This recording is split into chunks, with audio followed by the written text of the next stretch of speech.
Snap, give, Johnson, bounce to the right, got that corner, touchdown, Glen Oak. The Golden Eagles finally take the lead in round one of the playoffs at home. A stagnant offense all night builds itself some momentum and finds the end zone. Scott Garcia takes the field goal, and his offense will get back down there, and they do just that, Derek. Give Kimball in the backfield. Glen Oak got to him. The Golden Eagles shut it down at the line, and they'll take over on offense. 4th down and 1, you get nothing. Scott Garcia's defense says hit the sideline, we want the ball, and we want to move on.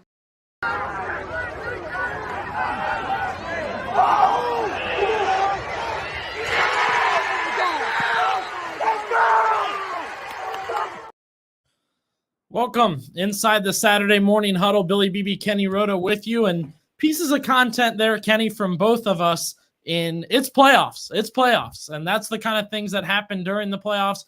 A big win for Glen Oak, as you can see with those two highlight plays there. A diving catch, a highlight catch. Can't wait to show you the slow-mo of that one, Kenny, from Nate Baker during your game. You caught that on the sideline. A ton of excitement, a ton of games last night. 12 Stark County teams in the playoffs. Unfortunately, we are now down to 8, but exciting things happening, and we'll get to the scores. We'll get to highlights. We'll get to our guests today. We've got an exciting guest list, but it's playoffs, and you can certainly feel it.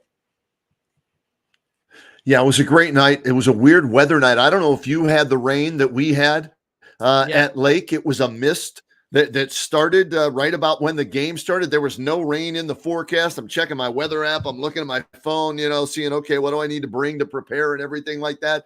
And I explained it this way during the game. It felt like a mist that you receive when you're standing in line at Cedar Point, having to wait an hour to ride the Millennium Force or whatever, the dragster. And that just fell the entire night. So it was kind of an eerie night, like a fog with the, some moisture to it that the players obviously felt. But yeah, we thought we'd have a good game. We did. The final score doesn't indicate it. 35-14. Lake beats Perry, but it was closer than that. But a good win for Lake, coming off a terrible loss at Green the previous week, 28-0. A good win for McKinley we'll get into, coming off 2 terrible losses for them in weeks 9 and 10. And obviously, your game was a big win for Glen Oak as they continue to roll, man, down the stretch. Yes, I want to add we are brought to you by Dan Brockers Import Automotive. They bring you the huddle every Saturday, so we appreciate them sponsoring us and high school football, of course. You mentioned it, Kenny. Glen Oak, I want to throw it out there real quick. We'll talk to Coach Garcia at 10:30. First home playoff game in 11 years. First playoff win in 9 years. So very exciting for Glen Oak to grab that win. And there is a special story that we'll get to ask the coach and talk with the guys about. They made a quarterback change at halftime. Maybe not because of poor play, but because physically they could not make the change in the first half. We'll tell you all about that. But to tell us all about their big win last night, we've got 2 special guests from Lake High School. Good morning to Coach Dan DeGeorge, and I believe that's Nate Baker with them. Guys, good morning. Good morning. Morning, guys. How are you? Hey, Coach. Hey, Nate. Good to see you again. Congratulations on the big win. And, Coach, I'll start with you. You and I chatted after the game briefly, but give me an idea of what the mood was like in practice after getting shut out the previous week. And knowing, though, the second season was upcoming, you wanted to see how your team handled adversity. Take me through the entire week, and then we'll get into the game last night. Sure, yeah. Our week was a little difficult. The kids were disappointed with our performance against Green, as they should have been, and we all had to look in the mirror and respond to that. We did not play well, taking nothing away from Green. They played really well. We just didn't show up last week. Unfortunately, that happens sometimes in life, and we challenged them to respond from that performance. And pretty good practice during the week. I think we just all wanted Friday to get here as soon as possible so we could get back out on the field and just play. So proud of the kids' efforts. They fought through a tough game. Perry's a tough team, very well coached, and we ended up finding a way to win last night.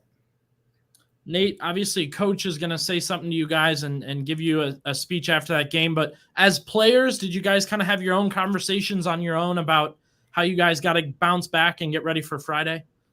Yeah, no, definitely. It definitely is unfortunate that we lost last week, because I think that, we definitely didn't play to the best of our ability. So that's kind of something you look back on, but something you can't, relish on too long, because you got to just focus on the future and focus on the present instead of reminiscing on the past, because you can't change it. But definitely all week at practice, definitely the seniors really stepped up and definitely voiced their opinions a lot, just because, this could potentially be their last game, even though we kind of knew in the back of our heads it wasn't going to be, just with that little confidence. But, I guess, yeah, the seniors just all talk together, because, we've been playing football forever together. So it's like, it could potentially be our last game. So we kind of had that little talk, but, that's kind of a little bit about it. 35-14 is the final in this one, guys. But Coach, looking at that practice and what happened the previous week, you're down 7-0. Perry takes the opening kickoff and goes right down the field, 80 yards on you. Were you at all concerned at that point? Yeah, we were a little concerned, but there was so much time left in the game. And in fact, the last time we played Perry, they did the same thing. They drove down on us and scored and went up 7-0. And it's a long game. We constantly talk about never giving up and just doing your job. And our kids found a way to battle back from that.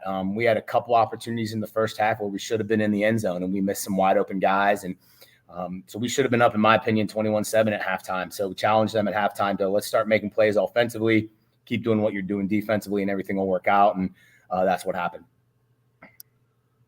All right, Nate, I don't want to steal Kenny's thunder because he was there and he took this video, but this was one heck of a catch. I want you to walk me through what happened on this catch right here by you. Yeah, so we had thrown the slant earlier in the game, and we knew he was kind of going to bite up on it. So we knew we could kind of take a chance to, get behind their corner out there. So we kind of took the chance, and Noah threw a beautiful ball, and I kind of just kept track of it in the air, and I was just not going to lose it. So, I came down with it, which was huge. Coach, what did you think? Yeah, is that your call? Is that a sluggo? Is that a call from Dan to George? Yeah, that's what it's called.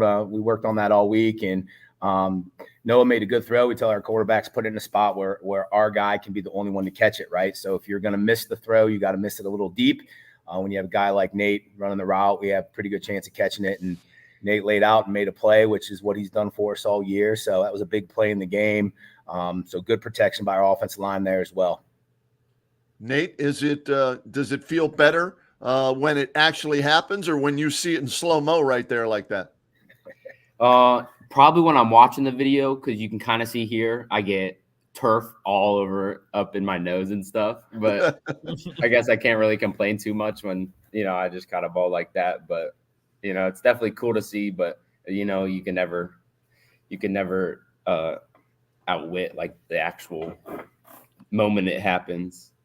Yeah, it was a great play call, great execution. And Coach, it seemed like you guys made a concerted effort to get him in space yesterday, Nate, in that second half. And he ended up being our Old Carolina Barbecue Player of the Game and our WHBC Player of the Week, 200 yards rushing, 249 total yards, 3 touchdowns. Was that something that the coaches talked about in the locker room at halftime? Yeah, absolutely. That's something we talked about all year. I think last night Nate obviously played tailback. He played the slot position as well. He played our split end position. He also took a handful of snaps at the quarterback position. So Nate can do a lot for us, and we got to continue to find ways to get him the ball, put him in space to help us score points. Nate, walk us through how you feel going into playoffs week 11. I mean, you've played 2 ways all season. You were up for our Player of the Week twice. You won it once. Now you've won it for a second time. I mean, physically, how did you feel before this game started? I was a little beat up from Green last week. I can't lie to you, but obviously we responded in a good way. But, going into the game, we were high hopes the whole time. I think there was a lot of confidence and maybe a little cockiness, which you need sometimes going around in the locker room.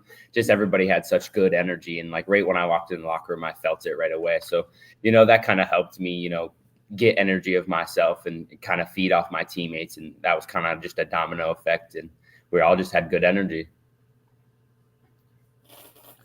Both of you guys, did either of you have an idea of the weather that was coming last night and that mist that just wouldn't stop from the first quarter on? My radar on my phone didn't have any rain coming last night. Yeah, we were looking before the game, and it said there was a little spot, that was going to be done prior to the game.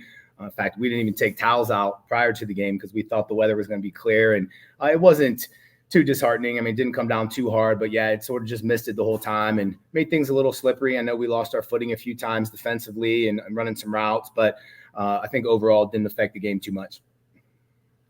Coach, how difficult is it going to be going from a team like Perry, who we all know runs the wing tee, does a lot of running, and of course your next opponent will be different than, every team almost is different than what Perry does. How's the game plan adjusting-wise going to be? Sure. Yeah, that's always adjustment every week. We got film of Big Walnut last night, and my coaching staff and I have been in here since early this morning starting to break that down. So we're about halfway through that process, but they're a very good football team. They like to run the ball as well, have some really good athletes, play very good defense. So to me, it's going to be very similar to playing any Federal League game. They're well coached, they tackle well, they run to the football, and they got some special players. So it's what we're used to. Every week for us has been a grind in our league, as good as our league has been this year. So it's going to be another week like that. So we got to be ready to go. Coach, share with our listeners. I stayed around afterwards, and you guys went over and you rang the victory bell. And I don't know the whole story behind that. So maybe you can share it with me as well as our viewers, listeners, about what goes on in the celebration after the game. Sure. Yeah, there's a special story behind that. Obviously, a lot of schools have victory bells.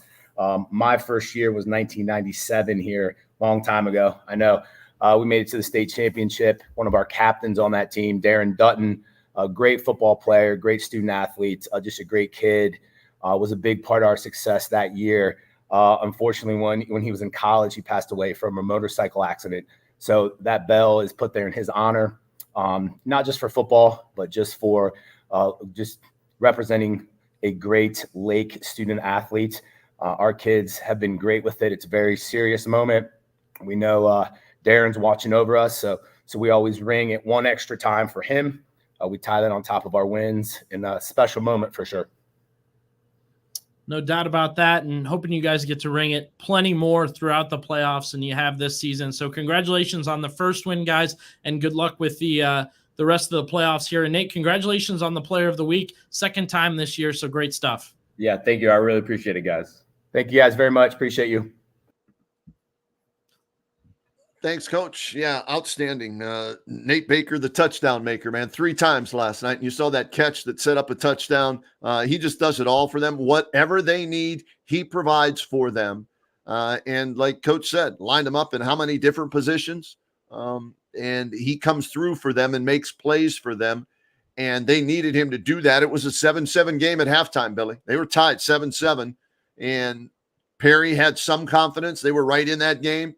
But then Baker took over the game, and this catch there to be able to hold on to the ball as he hits the ground, get the hands underneath the ball, and keep it from touching the ground where the official would have any reason to call it incomplete. That's just a heck of a job as he brought it into his body, and a good win for Lake. And they've got Big Walnut now coming up. Big Walnut's a 12 seed, Lake's the 4 seed, so that game will be at home on Friday night. Again, at Blue Streak Stadium, and we'll get into all the matchups a little bit later on here on the Saturday morning huddle. Yes, we'll have Coach DeGeorge, like we just talked about. We had him on. Coach Baum will be with us at 10:15. Hoover, they were up early, let their opponent back in it, and then they got back in front just enough to win. So that was a good win for the Vikings. So it'll be good to get a breakdown from Coach Baum on that one. And then, of course, we already previewed Glen Oak a little bit. Coach Garcia will join us to talk about that. And Coach Trucker, Coach Linda Smith will be on with us at 10:45. We also have interviews with Brian Gamble and Nick Petro after big wins there. And I'll be previewing a special project that we did with Canton South this past week, which was a great video. That's on our YouTube now. We've got a lot going on, Kenny, on the YouTube. We've got all the games from this past year. Of course, we are live on YouTube and Facebook right now if you want to go back and rewatch. And then, of course, the special projects we are putting together. Yeah, like you talked about, Nate Baker was awesome. I think in these videos, you can kind of see the mist right? That wavy mist coming down. And I had the same thing at Glen Oak. You could see, and it made me nervous that Scott Garcia, who needed a field goal, I thought he may not go for it just because of this weird kind of weather that was happening. Yeah, and we saw Perry fumble 2 or 3 times, right? They had trouble more so, I think, with it than Lake did. But it was irritating, right? I'm cleaning my camera off, my phone and everything, my microphone, keeping that dry. And it just finally stopped about halfway through the fourth quarter. But it just kind of was like a fog, or you see it up there in the top left. It's blowing too. And it wasn't hard, but it was just, like I said, it was like those fans at Cedar Point where they spray water in them to, come down on you to cool you off as you're waiting forever to ride one of the roller coasters at Cedar Point. So a weird night, but a good night for Stark County teams, Billy.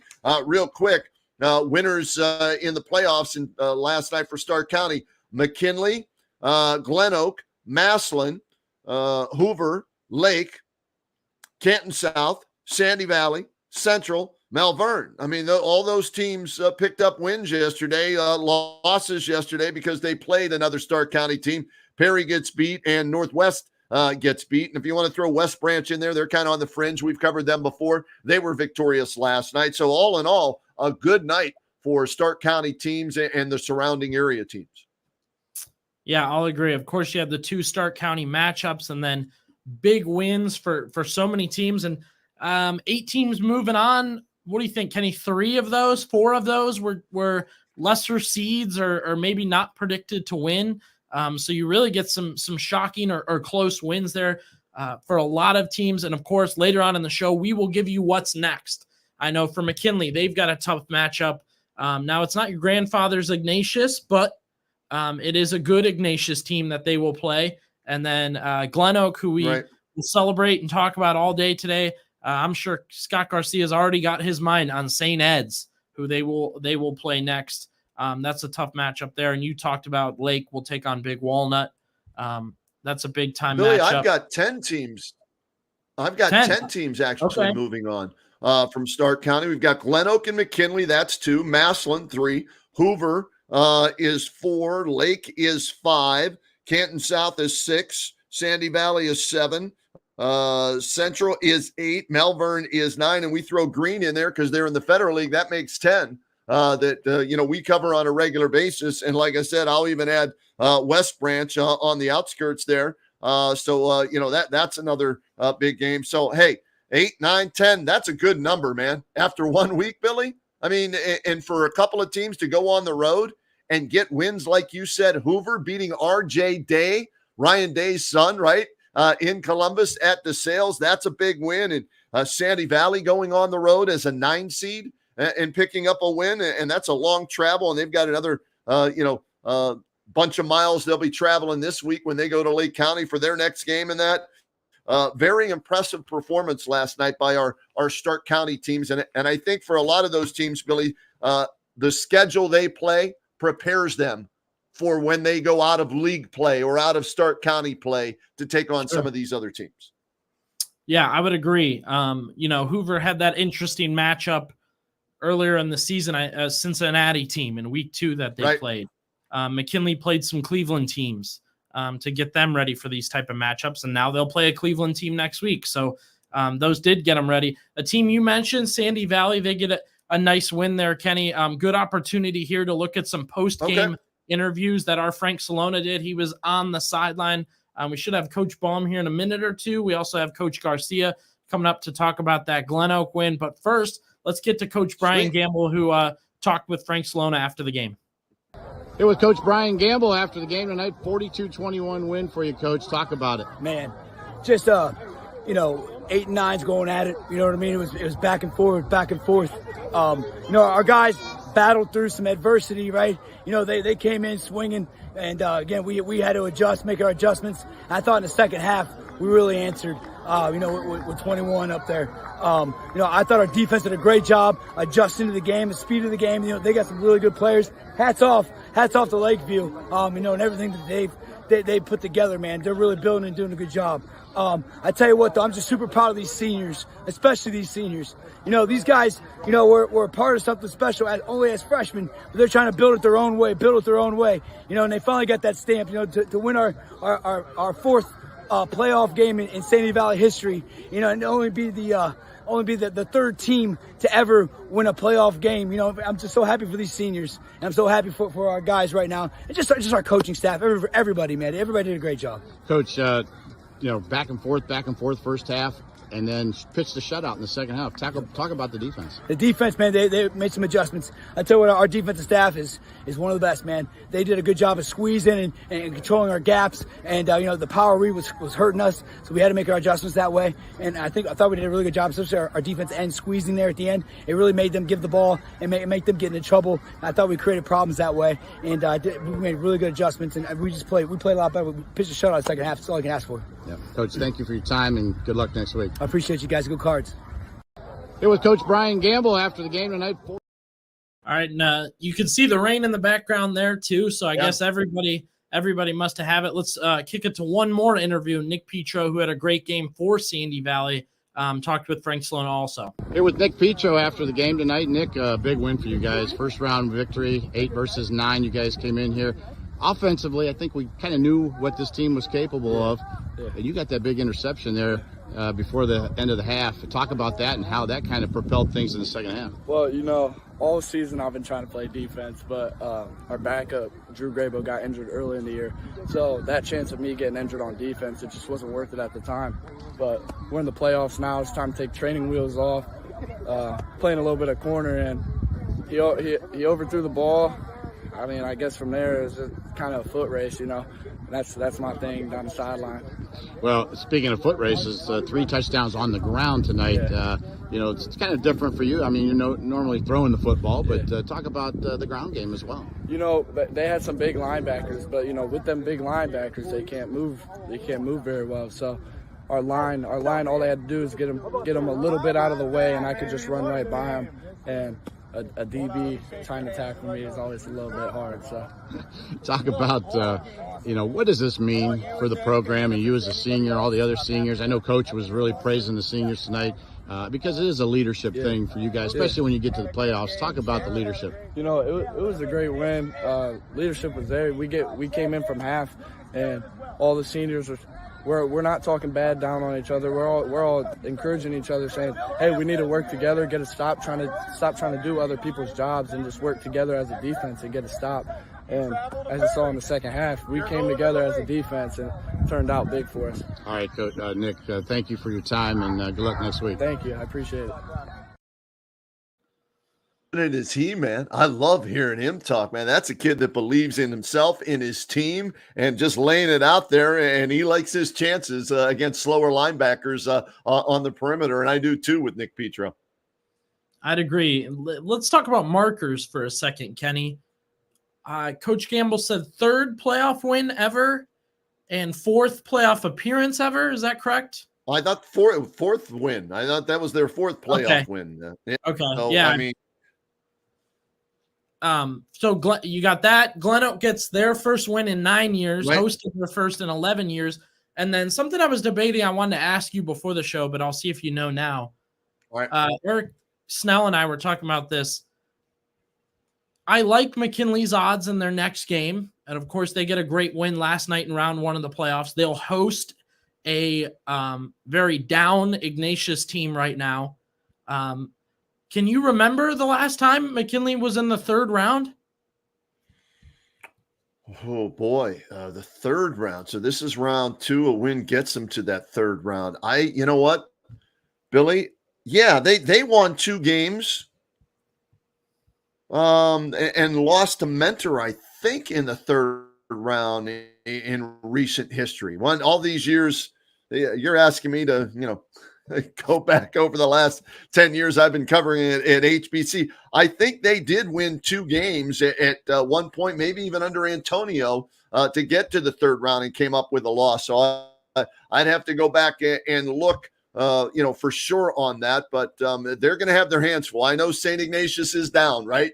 But that is a storied program that is disciplined and has a lot of tradition and a lot of good players, maybe not as good as in the past, but a lot of good players. So we're going to see if McKinley can be disciplined against a team like that, because that's what it's going to take to beat St. Ignatius and get the win. I knew they'd win last night. I was told Strongsville was a very bbad football team, and at one point McKinley trailed 7-6, but they came back then and scored 7-6, so 31 points to 6 the rest of the way, and beat Strongsville 37-13. So they're going to have their hands full.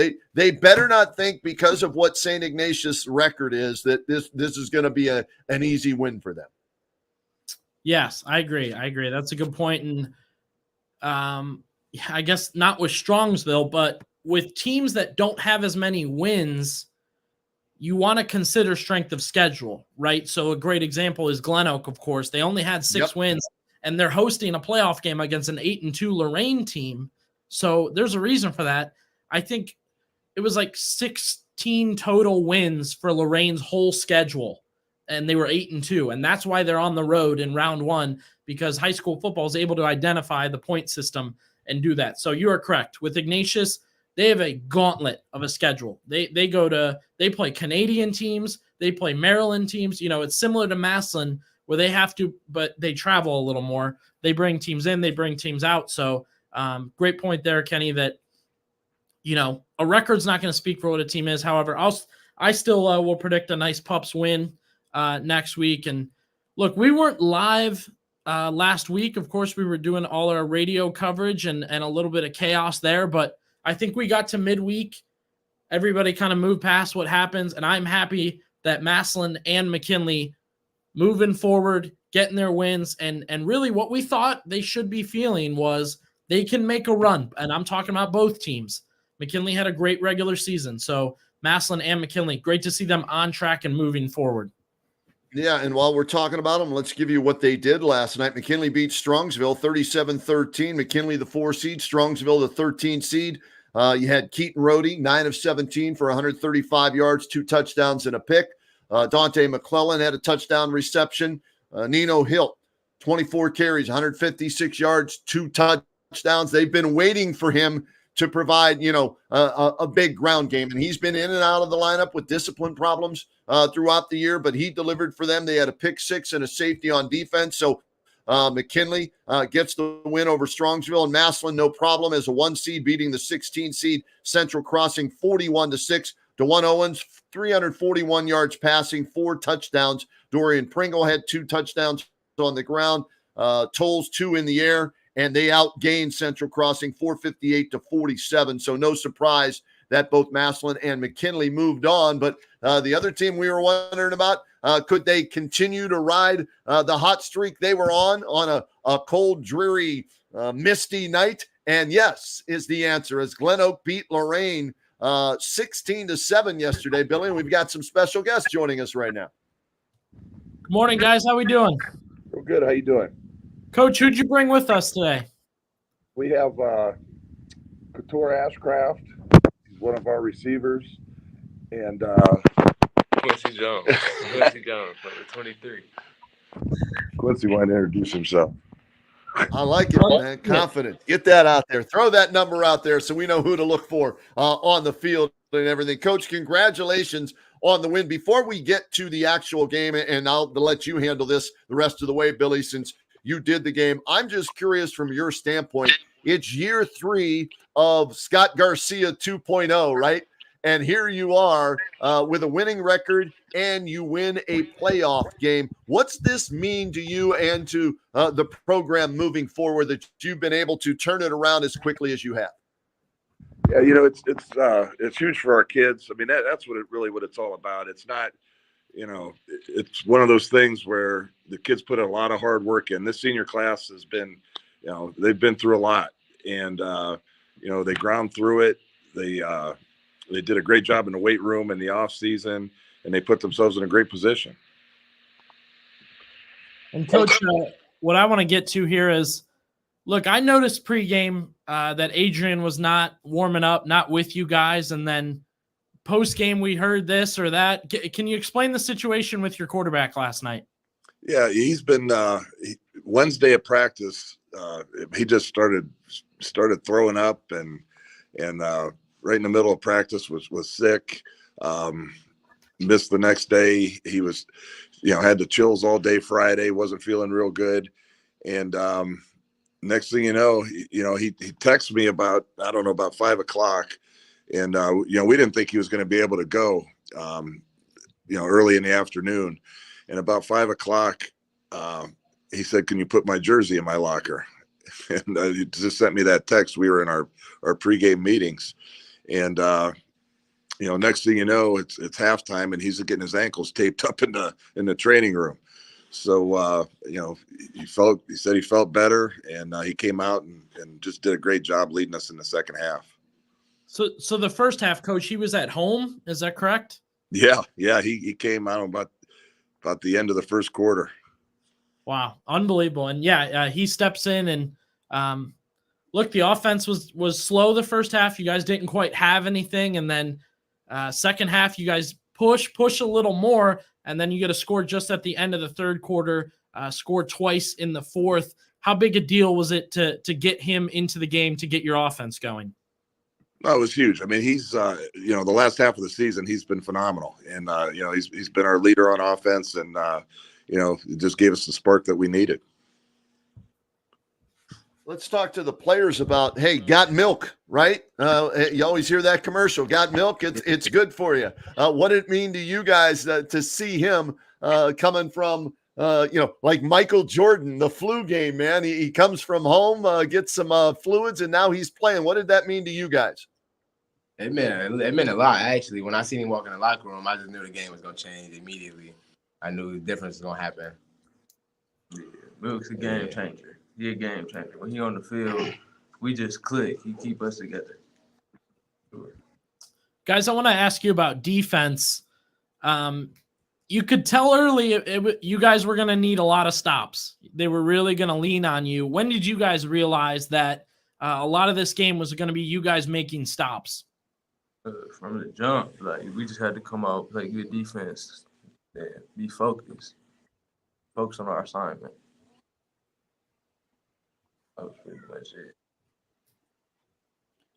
it. And we're looking at a play right here. How big was this play, guys, huh?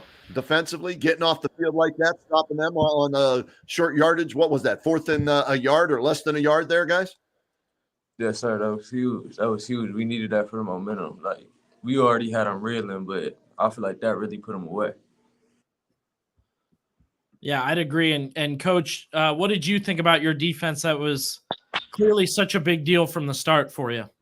Yeah, they've really, the second half of the season, they've played phenomenal.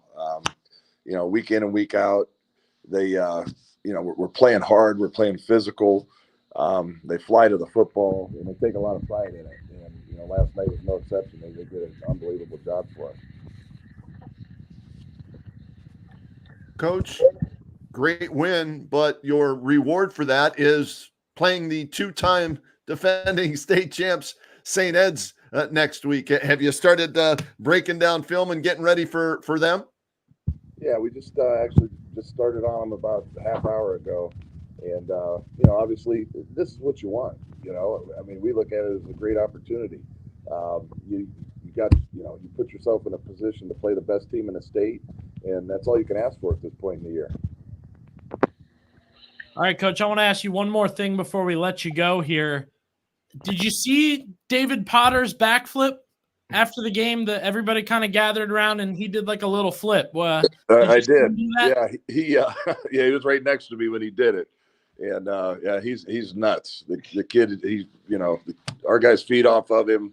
He makes a lot of plays for us on the defensive side, and he that's what he felt at the moment, and that's what he did.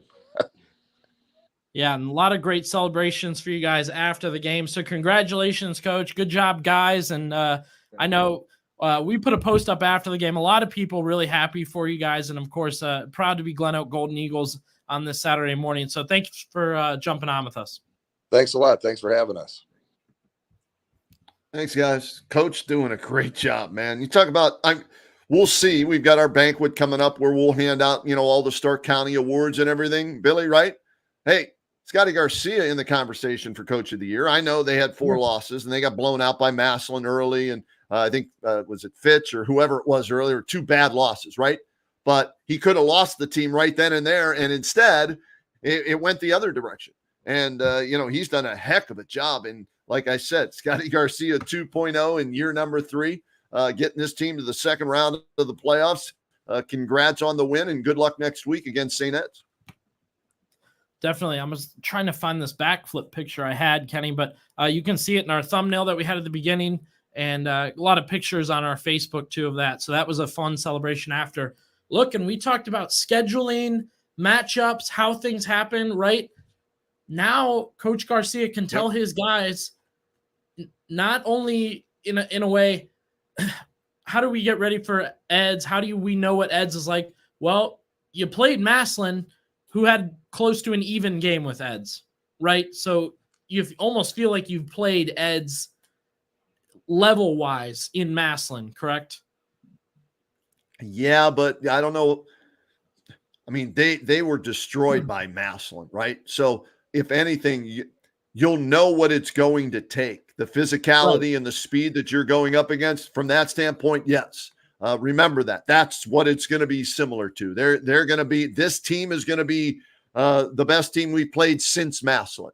And so we'll see if they're up to the challenge. But Jamar Johnson, 101 yards and a touchdown yesterday. Adrian Miltbert, the flu game, he comes in. You heard the guys say how much of a lift that gave them. And that's a huge win for Glen Oak last night. Unfortunately, Jackson, another Federal League team, did not get a win last night. They fall 41-26 to Berea Mid-Park, and they did so without Lucas Eckerman. He was out with an injury, Billy, but Nathan Kuntz stepped in, threw for 211 yards, 2 touchdowns. I know Kyle Andrews had a couple of touchdown catches, but Jackson, a 10 seed, finishes their season with a loss 41-26 to Berea.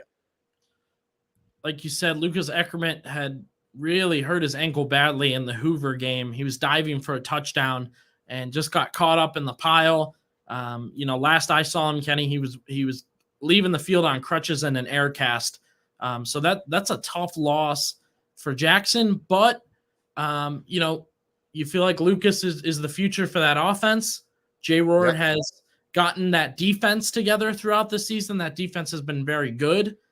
So you're confident in what Jackson can do going forward. Congratulations to them on an exciting season. Anthony Fuline was terrific this year to watch, so congratulations to him and whatever he does next. Still didn't quite get an answer from him on basketball or football in the future, but we look forward to his senior year of basketball. And, the other tough out, Kenny, was Alliance, who unfortunately it looked like their regular season carried into the postseason. Yeah, it was a disappointing season, I think, from a lot of us media members expecting more out of Alliance. Maybe we put too much on the shoulders of Brendan Zerbrugg. I know they lost their starting left tackle. He transferred to Massillon, right? So that affected their offensive line. Brendan Zerbrugg and Alliance fall to Aurora. Aurora's a really good football team, good football program, D3 Region 9. Aurora 41-7. 3 versus a 14 seed in that one. Zerbrugg with one more touchdown pass in that loss, their only score. Next stop for Brendan Zerbrugg, and we wish him nothing but the best, Oklahoma. First it was Syracuse, then it was Northwest, and with everything that went on at Northwest, he decided to pull that scholarship offer back and head to Oklahoma. So good luck to Brendan Zerbrugg as he heads now to Oklahoma. They take it, a tough loss for them, tough way to end their season, 41-7. No doubt there. I'm putting this up just because I'm so invested. I finally got this to load. Here's the flip I was talking about, Kenny. Look at that. That's the handstand, leaps into the air, and this is David Potter for Glen Oak. Mid-air on the backflip. Wish I could have shown that to Coach there, but hey, that's what happens live sometimes. Coach saw it. He was standing right there. I thought Scotty was going to join him and do like a somersault or a cartwheel or something like that. Yeah, his celebrations have been great too, because he has certain people he wants to get to and hug that know the work he's put in. So he'll plow through the crowd to get to his wife and family, and you always Love to see that. Another thing we love to see last night, a big win last night for the Wildcats. 11-0 they moved to at Canton South. Kenny, like you talked about it. Now, I spoke with Derek Philo about his thoughts coming into that one. He was nervous about playing Northwest a second time. I was not. Okay, tell me why. Billy. And here's why. And this, I'm different, I think, because Rick Worstell, said, it's tough to play a team a second time. Even Dan DeGeorge said it's tough to play a team and saying, if you're the better team, you're going to win the second time. Okay. And 35-7 was the final last night. And Canton South now 11-0, and their run continues. And they beat Northwest. Northwest, good football team. John DeMarco, hell of a coach. Love coach. He's been on with us. Connor Satterfield led the county in rushing in the regular season, right? He scored another touchdown last night, his 24th of the season. But Canton South was the better team, and they were playing at home. I had no concerns for Canton South last night. I figured they would win convincingly, and they did because they're the better team. They have the better. When you have, and Rick Worstell touched on this, when you have the guy in Poochie Snyder, he's getting my vote for Stark County Player of the Year. I don't have one. The coaches pick that, right, when we get them all together. But if I had a vote, he'd get my vote. Poochie Snyder is a leader. He's a thrower. He's a runner. He's a teammate that everybody loves. And that's why I felt that they would not fumble, stumble, and have any setbacks whatsoever last night. And 35-7 was the final. Poochie with a TD pass and a TD run. Rome Cox with 2 big touchdown runs. He's a battering ram going through the line of scrimmage. You also had Tavon Castle with another touchdown grab. All he does is catch passes from Poochie. And like we said, Connor Satterfield had a touchdown run. But last night, their defense rose to the occasion a number of times. And that was the knock on them throughout the beginning of the season, right? With Canton South, are they going to be good enough defensively, Billy, to make a deep run in the playoffs? Well, yesterday they had a couple of big defensive plays, defensive stands, and they led, I think it was 14-0 at the half, and they had a goal line stand early in that game, and their defense only gives up 1 score. And I read somewhere, maybe it was in the paper today or online, where they were ticked off that they even gave up a touchdown yesterday. So if the defense continues to get better, Poochie stays healthy, this is a dangerous team, in Division 4, Region 13. Yeah, you wondered about that defense like you talked about, and what a test in Connor Satterfield to see if your defense is physical, if your defense is ready, are they rearing to go? Now, I'll take this opportunity now, Kenny, to plug a sit-down that we did Wednesday. We've got it up on our YouTube right now. You can also find it on WHBC.com. 5 seniors for Canton South have been playing together since they were very, very young. And look, I know a lot of kids grow up and they played together since they were young and all that kind of stuff, Kenny, but not only did they do all that, but none of these guys transferred. None of these guys are one sport athletes and quit football or this or that. They do it. They get to this point. First 10-0 season, the record setting for Poochie Snyder, 10,000 yards for Poochie Snyder. So we get those guys sat down with our Derek Philo, who was their coach in 8th grade, and former Canton South quarterback Matt Trissel, who was their coach in 5th grade. So this was a true walk down memory lane. We'll take a look right here, and then we should have Coach Linda Smith coming up in just a second. Well, the Wildcats are 10-0 and beginning a playoff run. That wasn't created this past offseason. It was built with a bond created through the years of friendship and a love of football. Right, last one. So this player, I think, gave me my first gray hairs and probably caused me to lose my cool at every practice. Who am I talking about here? Tavon. My guy, Tavon. Okay. I brought that up, not for negative reasons, but because it has shown how you guys have grown. It has shown the young men that you guys have become. It was a blast coaching you guys, but even more so, it's been great to watch you grow into young men and to keep that, relationship going and to see you guys mature. And anybody want to say anything towards that? Yeah, like from the beginning, T's one of my best friends, but in middle school and elementary, T would admit it, he knew he was a jerk. So being around him was tough, but just to see where he is now, it shows how far it came. But 8th grade year though, Tavon did not play against the Lions, and that was one of the only times they beat us. But that was it.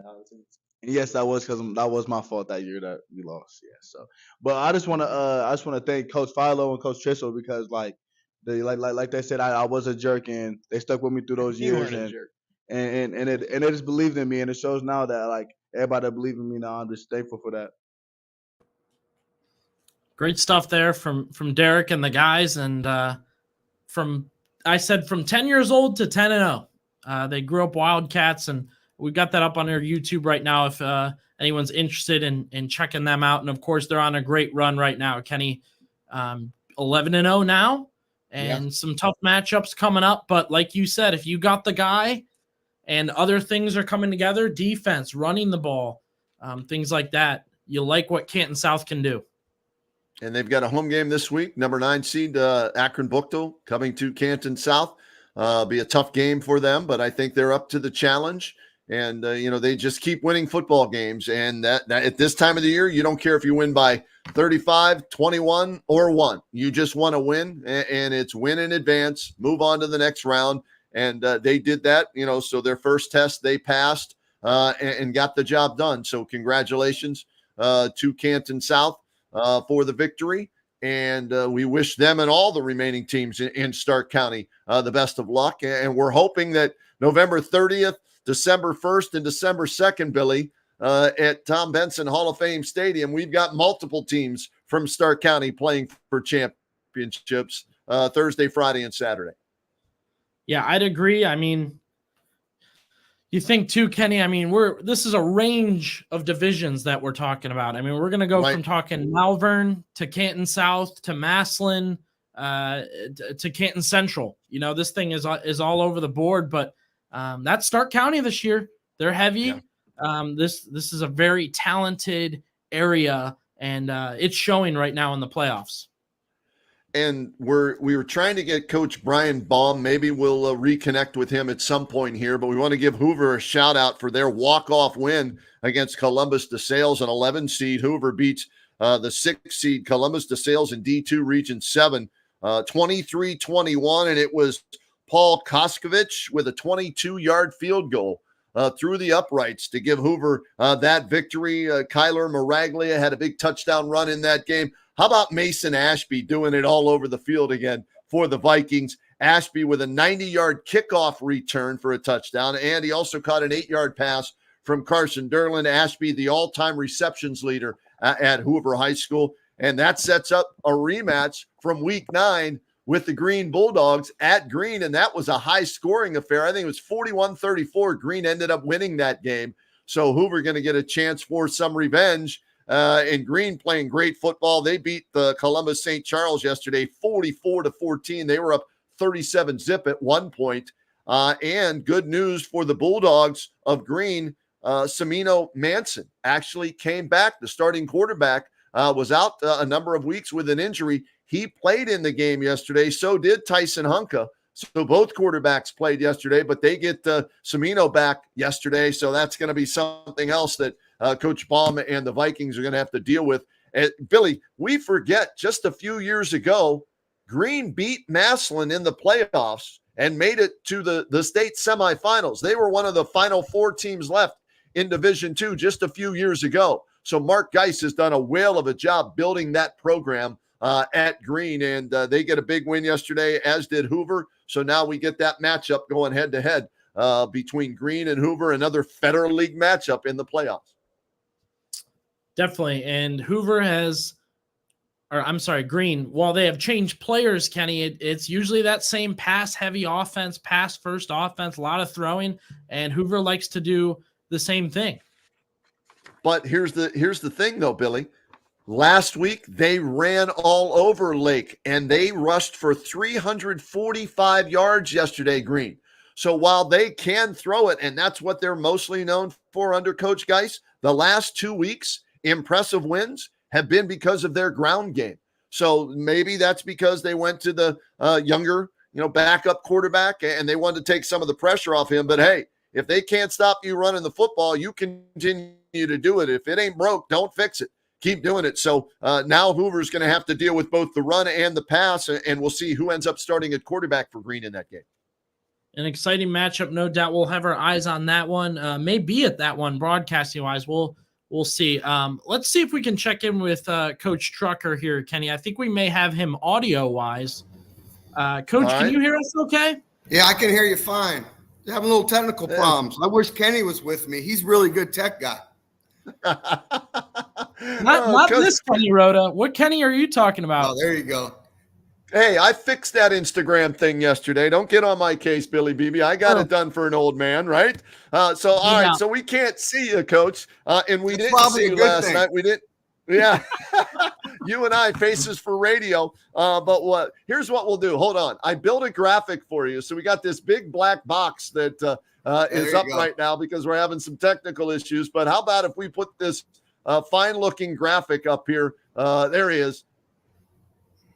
Central Catholic Crusaders head coach Jeff Lindesmith joining us here on the Saturday Morning Huddle. And, Coach, congratulations last night on a win. All kidding aside, 28-10 in the D6 Region 21 first-round matchup over Cardinal. What was the key to you guys getting a victory? Hey, our defense, for sure. We played good, solid defense. They were a physical team that did a lot of different things. Really showed a kind of a single winning, unbalanced kind of offense against us. A bunch of shifts, a bunch of different formations. Our kids did a great job of reading their keys. They did a great job of running the line of scrimmage, setting the edge. They did some different things that we haven't seen. I haven't seen for a long time, and I thought our defense played a great game. And, Coach, what does the preparation look like when you guys get into playoffs? Is there something you guys like to add to your routine, something you guys add to practice and whatnot? Obviously, you have a different opponent, but what's the schedule? Is it stay similar or what?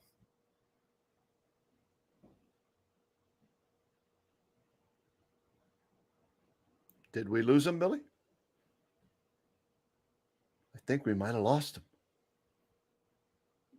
All right, let's take him out and see if we can reconnect with Coach one more time.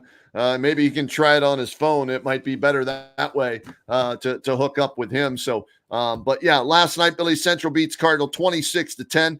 Dan boring, doing his thing as he's done all season long. According to the stats, 4 catches, 94 yards and a touchdown, 12 rushes, 121 yards, and 2 touchdowns. And we got to talk to Trucker if we get him back about the hook and ladder. They ran a hook and ladder at the end of the first half.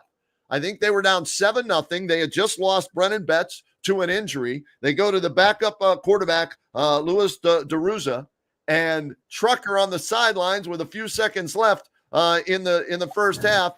Trucker decides, you know what? I'm going to call a hook and ladder and see what happens.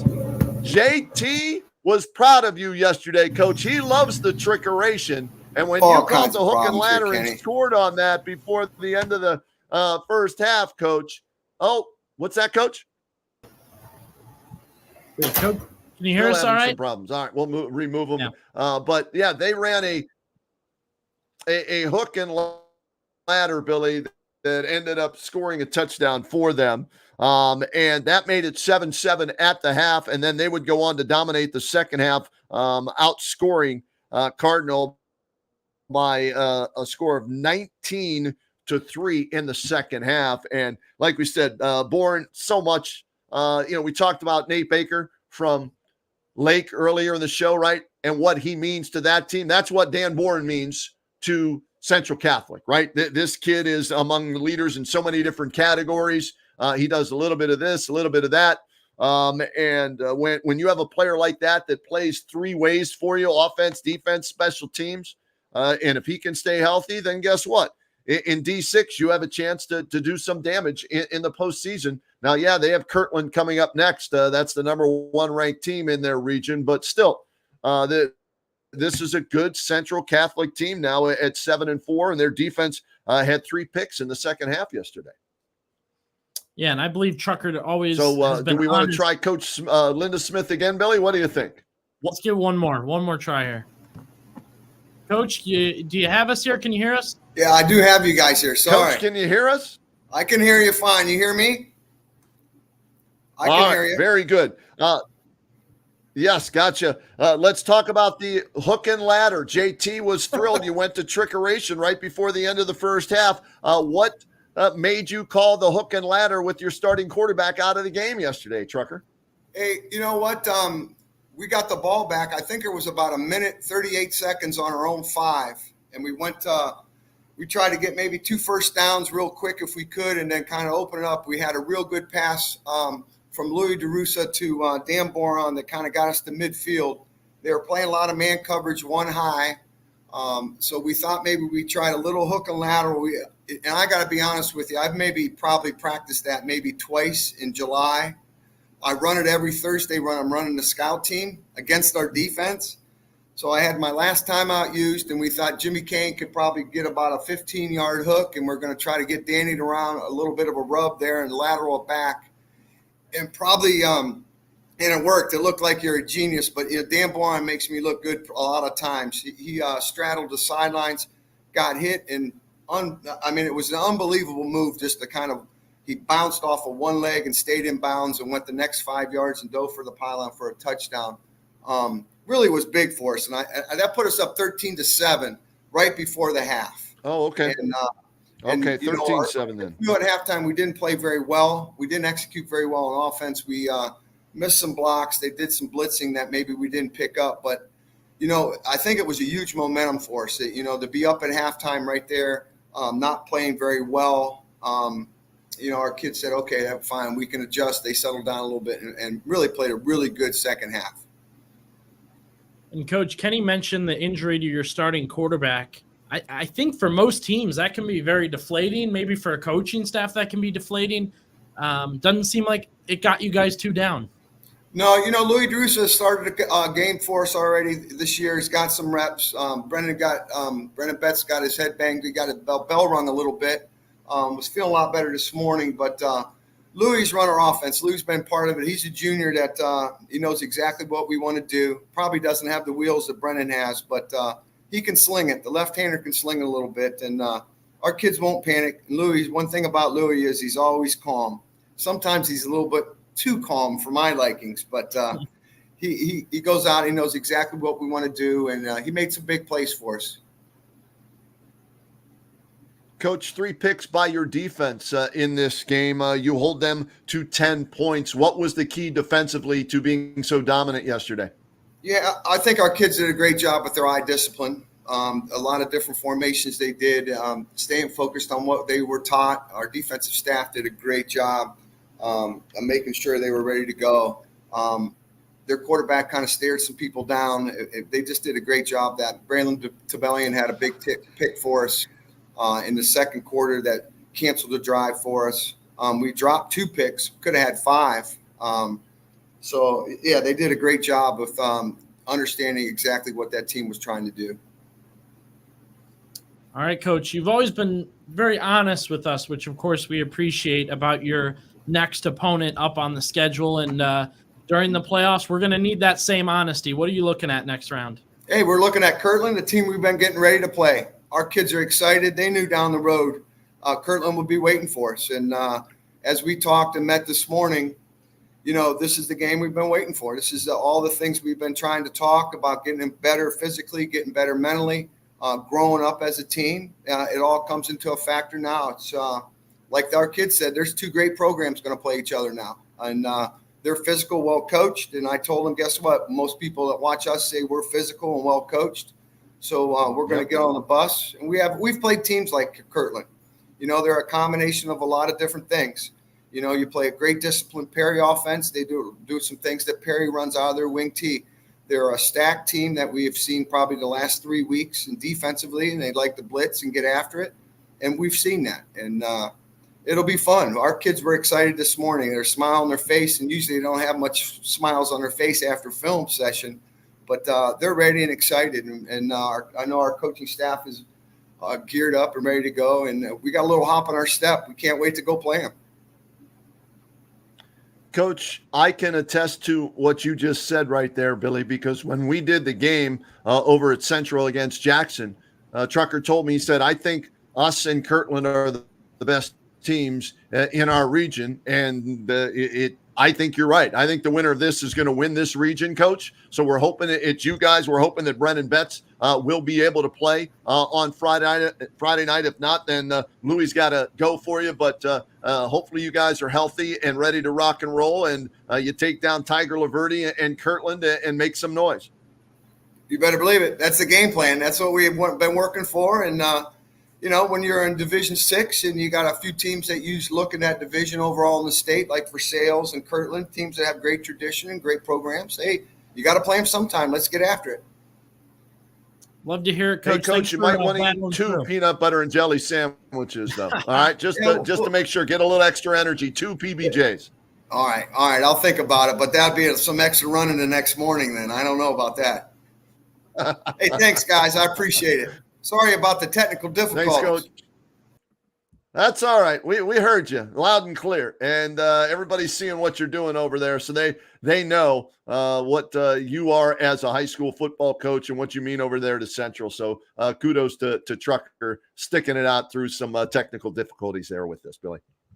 Yeah, that oddly enough, that's not the first time we've talked to that blank kind of ghost of a coach. I think Green's coach last year, we had just a blank screen going. So I enjoyed talking with the spirit of Trucker Lindesmith right there. I thought that was interesting. But that was one special guest, Kenny. It looks like a guy you've wanted to have on, a special guest you've shouted out, you've mentioned, you've drooled over a little bit the food coming from this guy.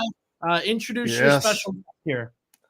Well, before we bring him on, let's do this, because yesterday on the Alt Care Stadium show with Rick Worstel, we announced, the rankings for the 2023 WHBC Press Box Food Fight Challenge. And what we did was we stopped at 6, or in this case 7, because we have a tie. So we ranked every place we went that fed us this year, and the defending champs, Northwest Indians. They feed us each and every year, and they set the bar so high with Rick Wright and the Booster Club there at Northwest. So everybody heard about Northwest all year long, and they said, hey, we're coming for Northwest. We're coming for Northwest in the Press Box Food Fight Challenge. I said, okay, let's see. So here's what we announced yesterday. JT wanted me to mention he got me a sandwich from John George's in Massillon yesterday. So he's honorable mention, right? Central was at number 10, Lake at number 9, Hoover at 8, Massillon 7. Now, we had a tie for the 5th spot between Canton South from Smith's Waco Market and Poochie Snyder's grandma hooking us up with some great, sweets, and Louisville, all right, and Pogie's Food Truck. We had the pulled pork. So Canton South and Louisville tied for 5th. Coming in 4th place this year, the Fairless Falcons, first night of the season, a Thursday night game, the Amish Door, and they fed us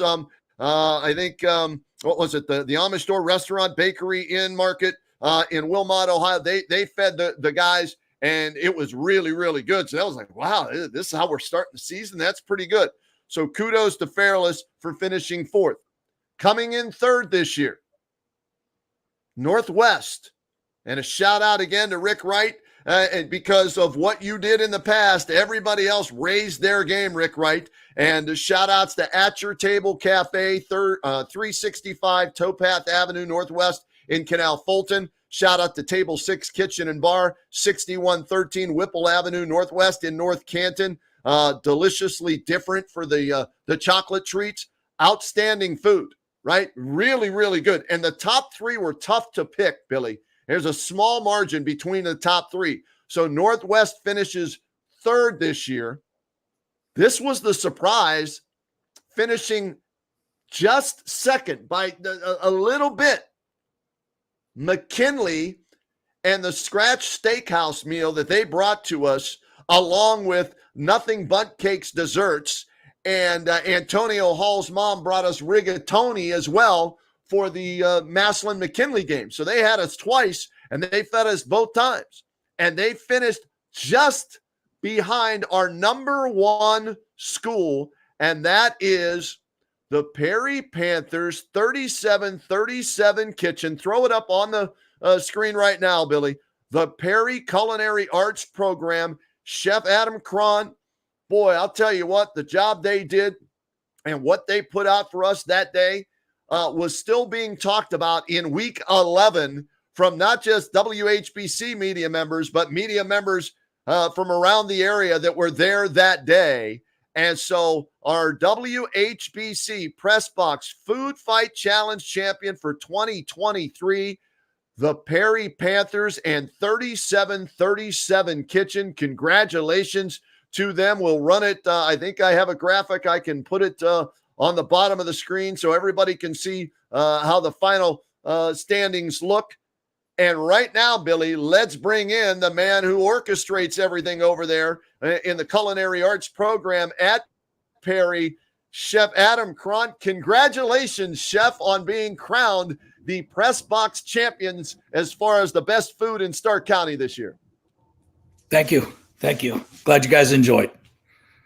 Coach, I had leftovers. I took leftovers, or I should say, Coach Chef, excuse me. We're used to talking to coaches. Chef, I had leftovers I took home the next day that I ate. And the meal that you guys prepared for us there at 3737 Kitchen that day when Perry played McKinley, that is, I guess, for tailgating, that would be just a feast for about 30 people. Share with our viewers, listeners, what you put together for us that day and the fact that it was made by all the kids there at Perry. Yeah, that's the most important thing. You named all of those other schools, named a lot of great restaurants and everything. You got a lot of professionals working in the kitchens, been in there for years. My kids, the seniors and juniors, have only been doing this stuff for, a year and a half. Those kids do an amazing job. Kind of forgot all what we did. We do so many different things. We just actually are switching over our new menu right now. We took this week off, and then the next 3 weeks in November, we'll be opening up with our new menu and everything. So, you guys have some ribs, some baby back smoked ribs. We went barbecue for that event for you guys. We did brisket, lemon pepper wings. You had some green beans with the burnt ends on those briskets. Oh, I love those.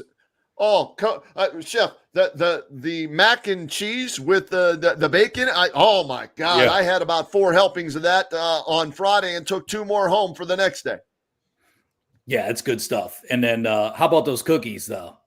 Yeah. I mean, hey, we got to give a shout out to the students, but also Coach Slate's mom hooked us up with some homemade peppers, jarred peppers, and a gift bag to go that kind of maybe puts you guys over the top and added a little extra to that. And how many years now has the culinary arts program been there at Perry?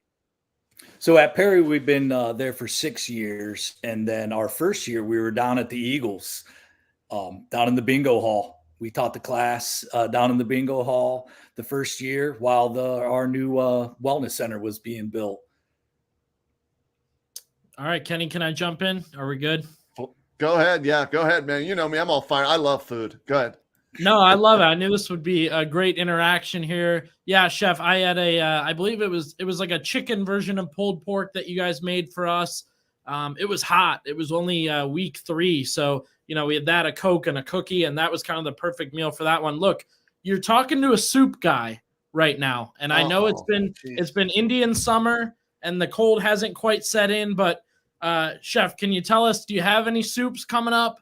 We always do soups.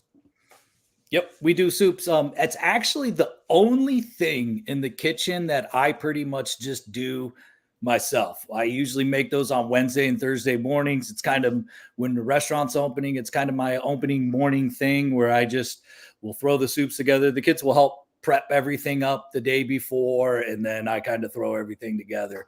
Our last soup we just did came out really, really good. We did a roasted butternut squash and sweet potato bisque. It was really, really, really good. Yeah, I'm a soup guy too. That was one of the first things I was taught at my young age. Back then, it was a thing where you just opened up the cooler. The chef told you, here, make 2-3 soups for today.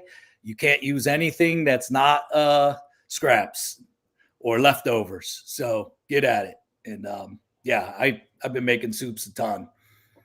Love it. Happy to It's have season. with us Chef Adam Cron at 3737 Kitchen. And you mentioned this is available to the public. Chef, tell people where they can get information so they know when you're open and what you'll be serving. So if they want to come, taste the fabulous food that either we tasted or some other, items on the menu, that they can get all this information. Yeah, the best thing to do is Google us, and 3737 Kitchen is our website, will come up. You can follow us on Instagram, 3737 Kitchen. That's where I kind of post all of our information, all of that good stuff. Has our hours.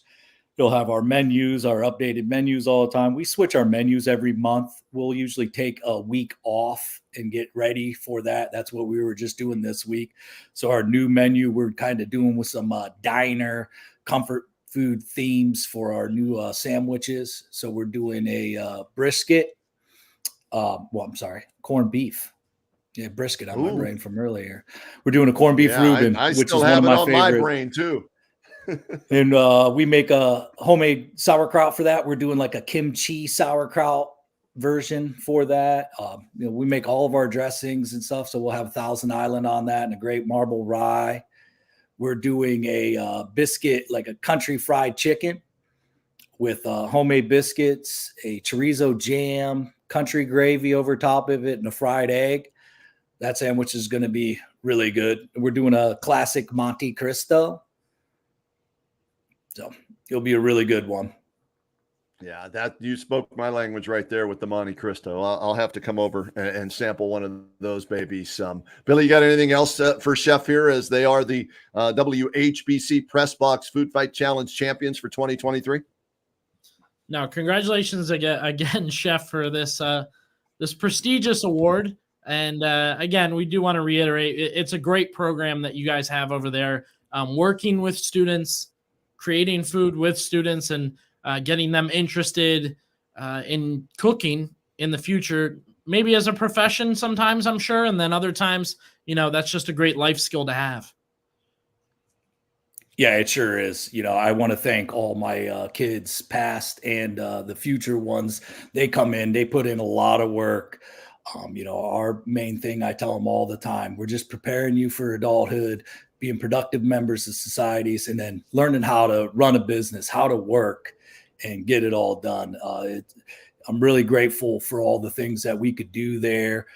It's a true testament of what happens when you get a community behind you, go out, vote for those levies, get those things passed, what we're able to do, the more things that we're able to provide for those kids, and opportunities that open up for them. It's a great, great program. I love them. It's awesome.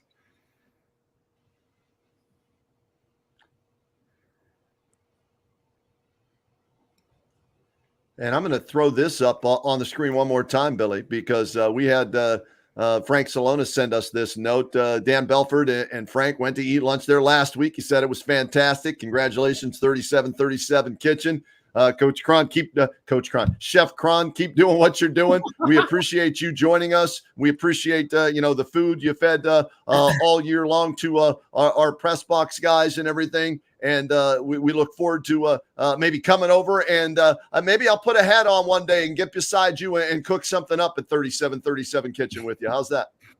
Yep. Come on. We're open Wednesdays and Thursdays, 10:30 to 1. Check our website out, 3737 Kitchen. Get all of our information. Thanks a lot.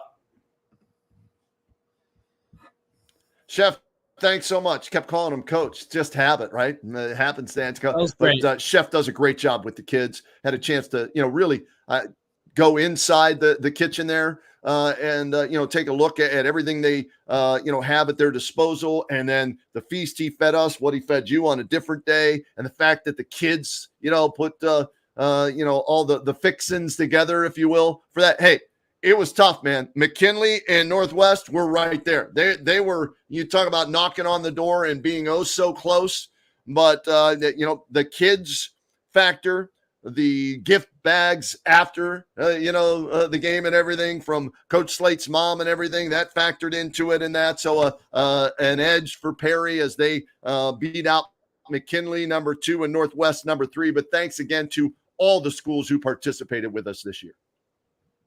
Yeah, I'm putting that on the Saturday morning huddle Mount Rushmore, moment. Kenny Rhoda talking with the chef there after the big win. That was awesome to watch, Kenny.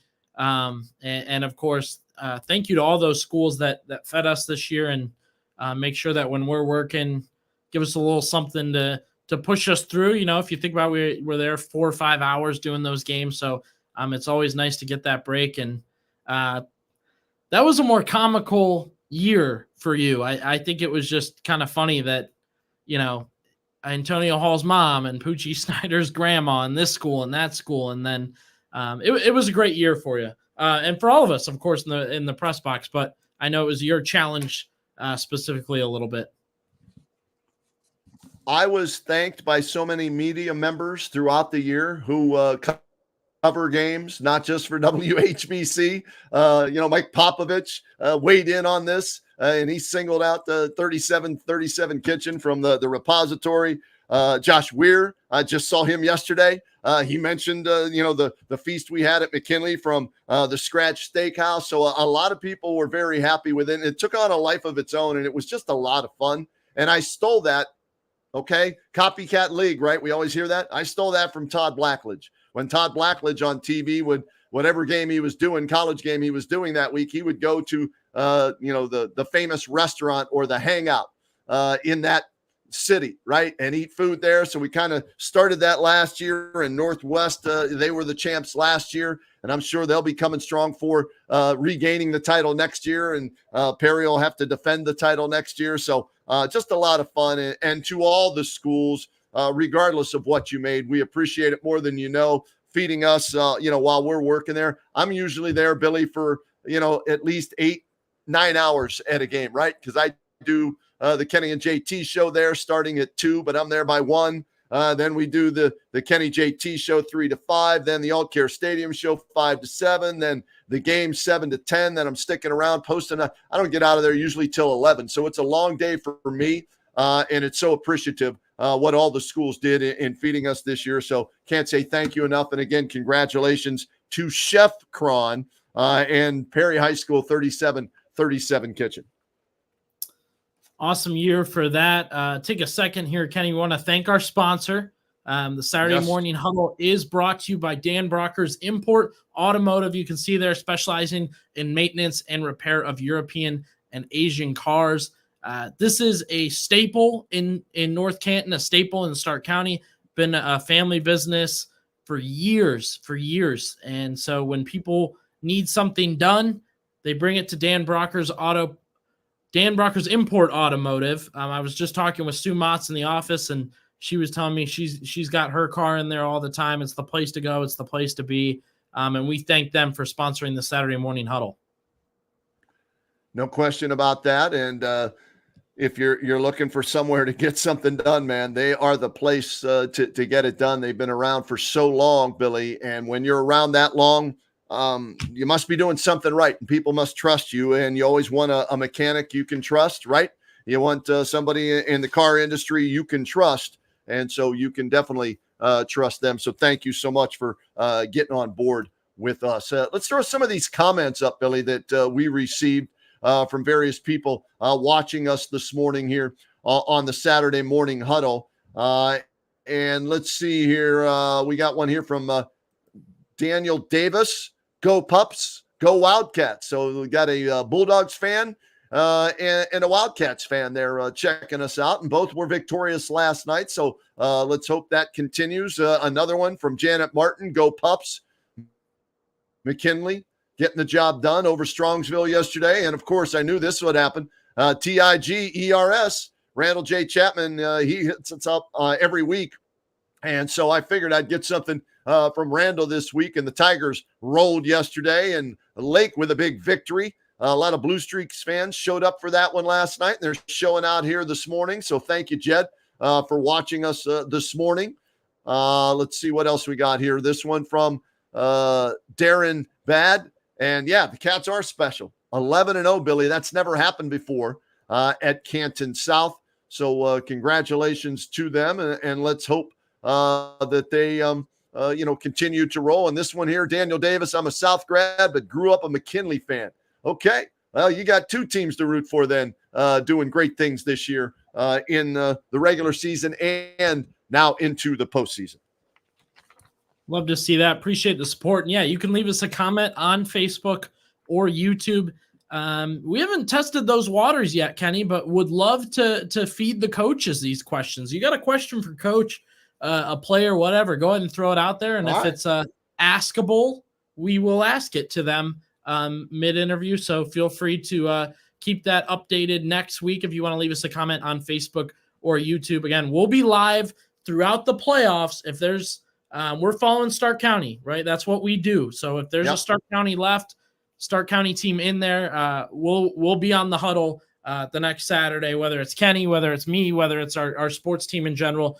Saturday mornings, we're waking up ready to go. Now, we went through scores. We talked about who's advancing, a little bit of the matchups, but they're scrolling down below now.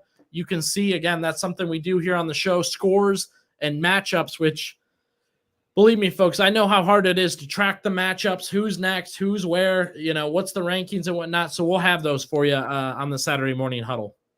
Yeah, you can see this is D1 Region 1, and we just put the local teams, right? The teams we care about, the teams, what we're interested in. And you've got number 8 Glen Oak at number 1 St. Ed, so a road game for Scotty Garcia and company. And how about McKinley getting a home game, and they'll take on St. Ignatius. So the Wildcats coming to take on the Bulldogs in Division 1 Region 1. We skip over now, Billy, to Division 2 Region 7, and this one's loaded with Stark County or Federal League teams, Billy. Number 9, Westerville South will play at number 1 Massillon next week.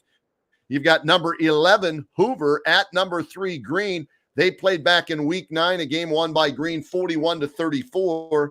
And you've got number 12, Big Walnut, traveling to number 4, Lake. So 1, 2, 3. How about that? 4 of the 8 teams, Billy, in our area, and 1, 2, 3 of them from the Federal League. Yeah, very exciting for these guys to be moving on. And I always think it's fun too, Kenny, when not only are we getting teams we know moving on, but certainly they begin getting in the mix with teams you may know by word of mouth or, of course, years past, whatnot, the Ignatiuses, the Eds up in Cleveland. And then, we know Big Walnut. We've seen Big Walnut around, teams like that. So, a lot of teams having to go against familiar foes, Central and Kirtland. That's another one. We talked with Trucker about that, but geez, you guys have known that's coming from, what'd you say, week 2, week 3? Well,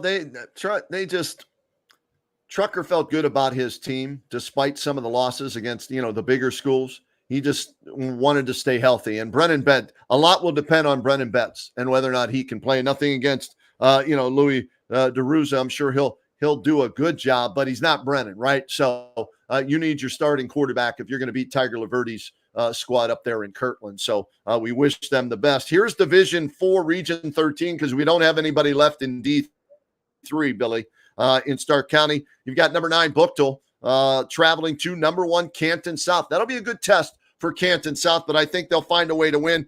Another team we tend to cover here and there, that would be West Branch. They're a 4 seed. They're welcoming number 5, Streetsboro. The other teams in that region, Billy, to keep an eye on, number 2, Lake Catholic. Very good football program, very good football team. And Poland Seminary also is always in the mix each and every year. So those might be teams, if Canton South can advance, that they might play, or who knows, maybe South ends up playing West Branch, if both win this week. So good luck to both of those teams. We switch over to D5, and this is Region 17. Sandy Valley will be on the road in Lake County at number 1 Perry. So good luck to Coach Gamble and the Sandy Valley Cardinals in D6. What's left for us? We've got Central Catholic on the road at number 1 Kirtland. And yeah, that's that Kirtland team that had like a 50-game winning streak, I think just snapped either last year or the year before, and multiple state championships. So that'll be a tough matchup for Trucker, but he thinks they're up to the task if they're healthy. And then D7 Region 25, number 13 St. Paul at number 5 Malvern. And those are the teams in our area that have advanced to the second round of the playoffs. And we'll either be doing the game on radio, on the stream, or having people at various games calling in with updates and doing post-game reports for us. Yeah, stay tuned with WHBCsports.com and WHBC.com. We'll update our schedules. Follow us on social media. We'll get those graphics out there this week. Where we'll be, I know, we are done with our YouTube game.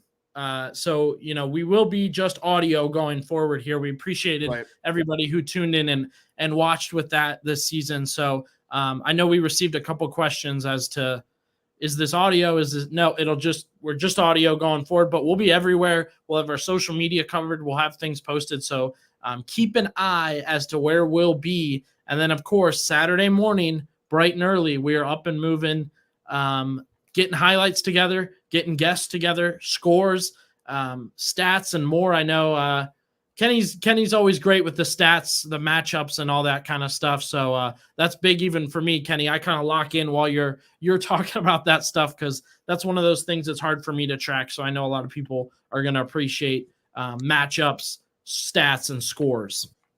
Yeah, and we try and give it to you all week long as well on the Kenny and JT show with the coaches, right? Coaches interviews. And so you can always tune into that. Ryan does a great job at halftime and after the game on the radio with scores, so you can get everything you need there. Rick Worstel and I don't know if we're going to do more Alt Care Stadium shows moving forward, Billy. It'll depend on where we're going and what's happening there. But Rick did a great job again this year. It was fun working with him. And then we got to give love to all of our, staffs, right? When I say staffs, I mean radio staff. That would be Dan Belford, Denny Kincaid, or Bob Jeffries, who filled in last night, Mark Miller. I work with those guys on the radio side. Give love to your YouTube staff this year and all the people that you had. Yeah, Claxon Communications is the group that is doing video for us, doing the graphics for us. I saw a couple people were tweeting us videos this week, going back and rewatching games. What a camera angle! What a game this was that you guys were at. Yeah, we have a great group of paired up there with Claxon Communications, and then we had a slew of guest analysts this year, Kenny. So that was really fun. I know I'm going to forget somebody. Tom McDaniels, of course, was with us. Joe Palmisano did some games. Jeff Durbin did a game at Lake. Mike Galena was terrific doing a game at McKinley. And I know I'm missing one more, but we thank everybody who kind of did those. And the Claxon crew, that's a full crew. And then, of course, myself and Frank Salono were there every week with a guest analyst. So with that, a lot going on into these teams. And now we're kind of shifting around. And myself and Derek Philo did a game last night. Frank Salono was at Sandy Valley getting that video, those interviews, those pictures. I know the radio team still holding strong as a group there. And then, of course, Bill Morgan did a ton of stream games this year, play-by-play wise. So, I mean, how many names did we just list? Not even thinking Dale Lamb, our engineer. It's our passion. Right. And Eric Snell. Yeah, and Pam Cook getting everything set up for us throughout the year, reaching out to the schools and making sure, we're able to get in early for the Kenny and JT show and all the games that we do. She does a fabulous job. Larry Gothrop running the station. It is a total team effort. JT sat in for a couple of the Alt Care Stadium shows, with me this year. So he pitched in. So everybody, it's a team effort. We enjoy it. We'll continue to bring the coverage here in year number 79 of high school football here on WHBC. So, hey, fun week. A lot of teams advancing. Congratulations to our winners this week in week 1 of the high school football playoffs. McKinley, Glen Oak, Massillon, Green, Lake, Hoover, Canton South, Sandy Valley, Central Catholic, Malvern. Congratulations to Perry High School, 37-37 Kitchen, the WHBC Press Box Food Fight Challenge champs this year. And it's going to be a fun week number 2 of the playoffs, Billy. Looking forward to it. Absolutely. Thanks, everybody, for tuning in here on the Saturday Morning Huddle. Again, we'll be live next Saturday, 10 a.m., Facebook and YouTube. Join us on the Huddle.